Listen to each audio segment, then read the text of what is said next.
because we're good people.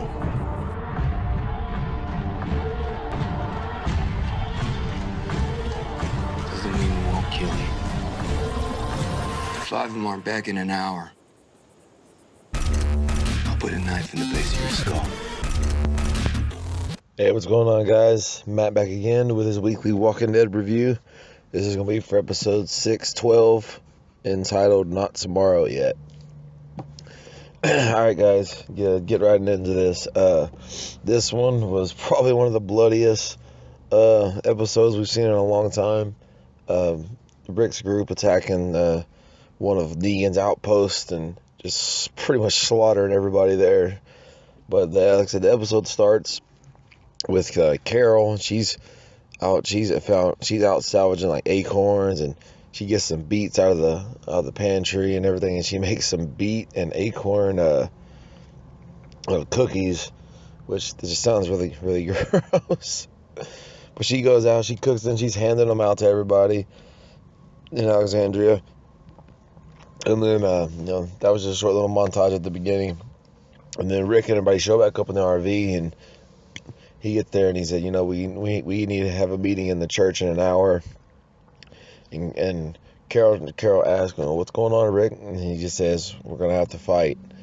And of course they had the meeting that we saw in the promo where Rick's saying, telling everybody about the saviors and Jesus and the hilltop, telling them about them and everything, and that they had to go attack them and kill them so they can, this is how we feed this place, basically is what he said. We have to come for them before they come for us. And of course he says if anybody has any objections, go ahead and speak your piece now. And of course the only person that says anything is Morgan, and he said, I think we should talk to him first, and just try to work something out. And of course we know that's not gonna fly. And of course nobody else agrees with him, and basically Rick ends it with saying, everybody here, you don't have to kill, but you have to live. If you're gonna live here, you have to accept it. So pretty strong words from Rick. He's not backing down. He knows what needs to be done, like I said, to keep this place going. And then before they get ready to go out, the next day, just like the night of that same day where Rick was talking, Carol, she wakes up like she can't sleep, and she has like this little journal she's writing, and what it looks like, she puts like initials. Looks like all the people human people she has killed, and she puts a number at the bottom, 18. And she just kind of looks, I don't know, just kind of looks like kind of upset, like it's getting to her. Maybe all Morgan's all life is precious stuff is getting to her now. But anyways, she out of left field, I don't even know, she's smoking a cigarette, and she walks over where Tobin lives, and he's sitting on the porch, and Tobin basically says she's like he thinks she's like the motherly figure of Alexandria and everything, and he's not going with them tomorrow, but Carol is, and he said he's worried about her and everything.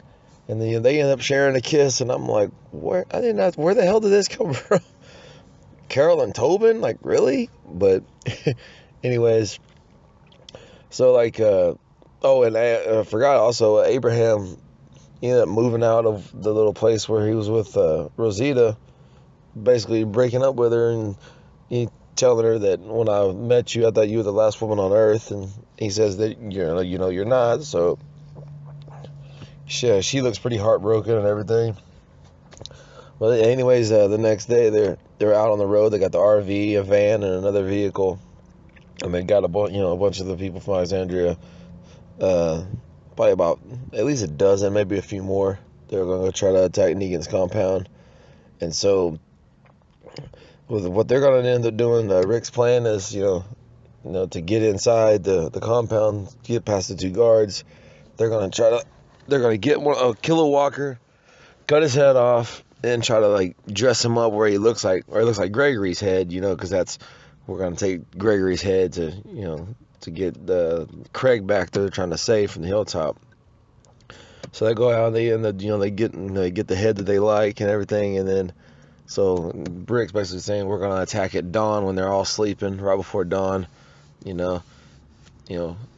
So like I said, the plan goes into motion the next morning or at dawn. and they sent I can't think of his name, the guy from the hilltop that they had took, to get the inside information on Negan's compound, and they sent him up there first, course, with the head, and he's got the head and everything, and of course the two guard saviors are just talking shit to him. They go get the Craig guy. The guy's like, I'll go inside and get Craig, So as the one guy goes inside, the other guy's like singing and just talking shit. And then Daryl comes up from behind him out of nowhere and just slits his throat. And then the next guy comes out, of course, and then they end up, taking him out really quickly. Michonne, puts a katana through him. So I take those two guards out really fast. Oh yeah, before I get anything else, forgot to say, Carol and Maggie actually stay back to where they have their cars parked, kind of far back, because they're watching the perimeter. And of course, Carol and Maggie get into an argument. Carol says you shouldn't be here, because she's pregnant and everything, and they get in a heated discussion.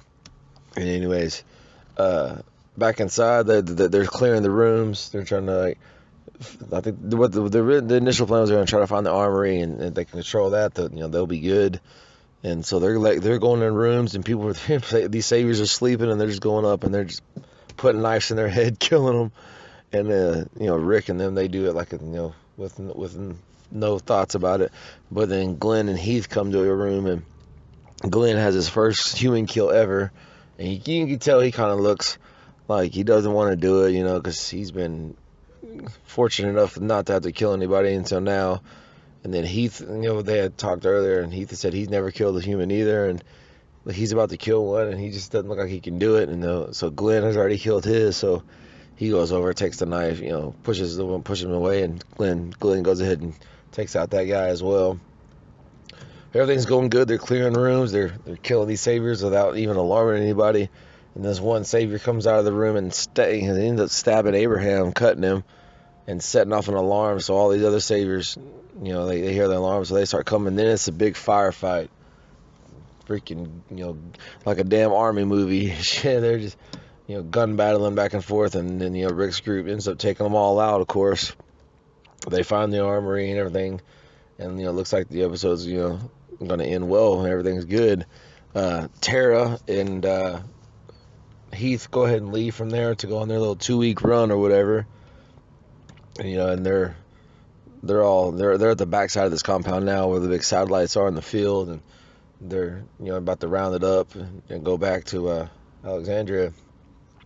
And this guy comes busting out of I don't know if it's like a back little storage place or it might be more of a part of the building. I'm not sure, but this guy coming out of the building on Daryl's bike that was stolen by Dwight earlier in the season.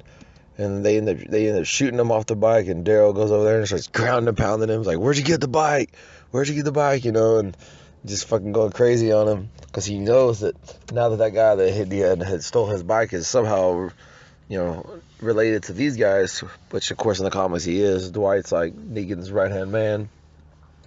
But anyways, so they're questioning this guy. They got him at gunpoint. Rick's got his python out on him, and the guy's got like a radio on him. And then you hear somebody, a woman's voice come through the radio. It says, drop your gun. Yeah, you with the Colt Python, drop it. Everybody drop your weapons. And of course, they know they're being watched from somewhere. And the Rick says, come on out, we could talk. And then, of course, the lady's like, oh, we're going to talk, but I ain't coming out. He's like, we have a Carol and a Maggie. I'm sure that's something y'all want to talk about. And so that's how the episode ends. Everybody has this crazy look on their face like, oh crap, and then so these saviors must have had captured Carol and Maggie.